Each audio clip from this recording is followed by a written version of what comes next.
All right, well, welcome back to the iWealth podcast. I'm with my buddy, Mega Matt. I had a really cool conversation the other day, Matt.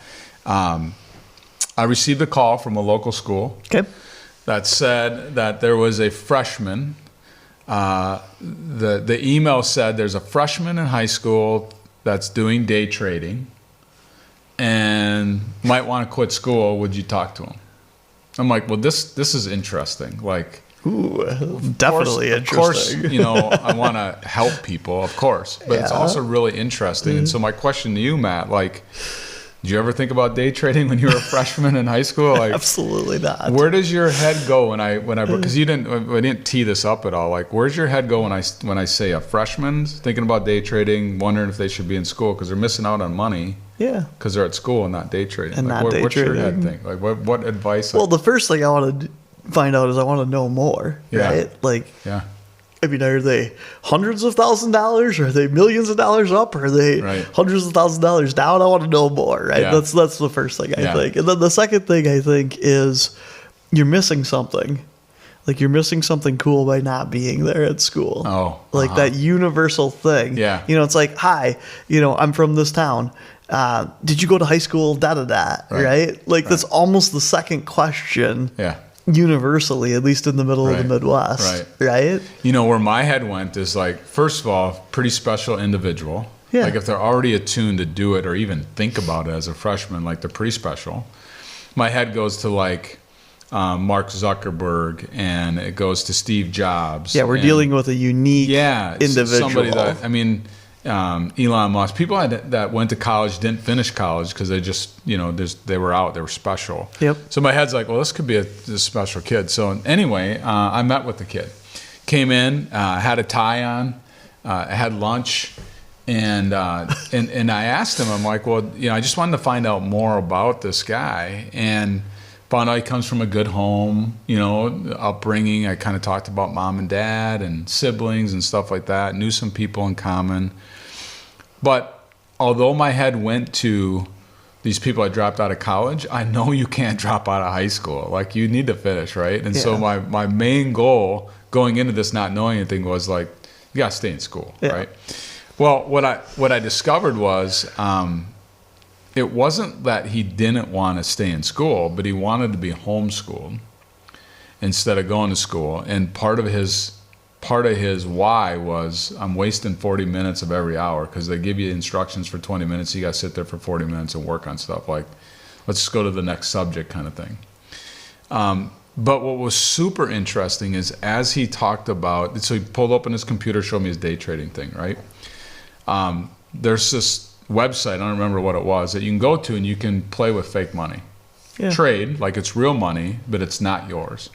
And so there was $50,000 that you put in this account, and I think it was like at $52,800. So he's up $2,800, hypothetically fake. Yep. Then he had his own trading account that he put $100 in, and it was worth like $56. So he had lost on his own account, but he was watching these spots and picking, and I let him explain, and he was passionate about it.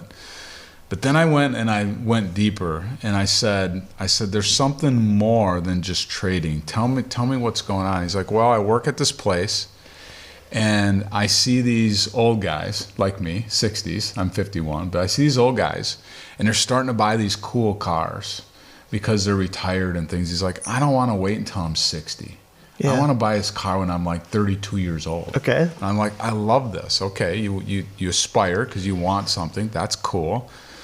Like, tell me about, like, have you ever been entrepreneurial? He's like, oh, yeah. I said, well, what was your first time, like, you made some money? He's like, well, my mom made some cookies for my brother. Yeah. And I took a bunch of school and I sold them.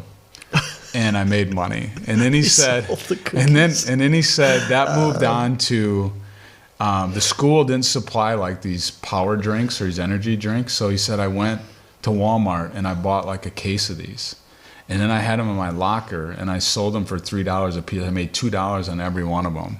And he said I did this for like a month. I made like $100 off these older students that wanted these energy drinks. And then he got shut down by the school. Yeah. So then my head's like, Matt, like, this kid's entrepreneurial, right? Like, he's got some skills in there that he wants to. And so I led him down the path of thinking bigger. I said, I want you to day trade. That's fine. Like, explore that. But you had also did like this candy sales and things like that. Like, this is just your next thing that you're doing. I want you to think bigger about the future. And what does that look like? Because I don't believe it's day trading. I went to Perplexity and I pulled up, percent of day traders that make it. It's like 1% that make it. Like, many people can't day trade and make a living at, okay? So I explained that to him to educate. But then I went back to like his heart. I'm like, what drives you? And then I gave him some advice about finding friction. Have you ever thought about this from an entrepreneur? Like, I read this book recently, and it talked about a film, removing the film. I kind of think of it as friction. Like, what friction do you see in the world? Like, you go work at your job. What issues are people having problems with, and solve it? Yep. And that's your next business. Or people don't want to mow yards. Go start mowing yards, but have 10 people mowing and you take care of the books. Like, figure out what that friction is and kind of work on it. But what are you thinking as I'm telling Well, did you story? ask the young guy about friction in his world? If there's something else bigger that he wanted to chase, or?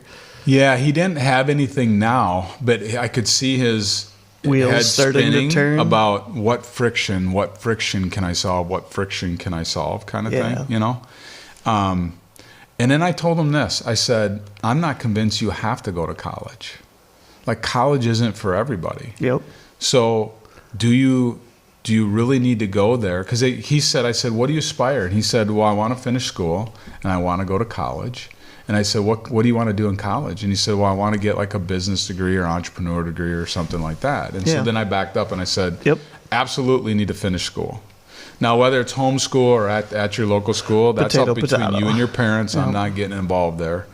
But you need to finish school. You need to figure that out and get your GED and get that done. But if you follow the friction idea and solve some friction and your business starts to grow, you might not need to go to college, right? Or maybe you go to some two-year school and get a business degree that you can understand books and numbers and stuff better. Like, what do you need to do, kind of thing. Yep. So anyway, that was my kind of advice. But we exchanged phone numbers, and I'll stay in touch to help mentor this kid and help him along. But I was super impressed with him, his thought pattern. But I don't think anyone's ever explored him to think bigger. Yep. It was just about, hey, I can trade, and maybe my $100 becomes $300. Yeah. And maybe it becomes $1,000, and maybe it becomes $10,000, versus overarching, like, there's something bigger for you in life. Yeah. There's a bigger why. Yeah. Because if you just are chasing that quick little dollar, that is a pretty short-lived. Yeah. Yeah. So, my lessons was, one, first of all, hats off to the school to be proactive for this kid. Yep. To say, do you want to just get someone's opinion and talk about this day trading thing, right? So congratulate the school, great job. Hats off to mom and dad for letting this kid explore. Yep. Make his own. It's his own $100 in there that turned into 52, right? Like, it's his money he made. But hats off to mom and dad. And hats off to mom and dad knowing to allow him to come to my office because they knew that what was happening. And then hats off to him on having that entrepreneurial kind of spirit. And for wearing a tie. Exactly. As a young guy in high school. He outdressed me that day. So, yeah. Anyway, I thought it was a really cool story to tell. And hopefully, the meaning in this is to visit with your kids about what their future's like and removing friction in the world. And maybe it becomes their business, Get to make it a little better place. That's right. Well, I hope you enjoyed today's podcast and have a great day. Later.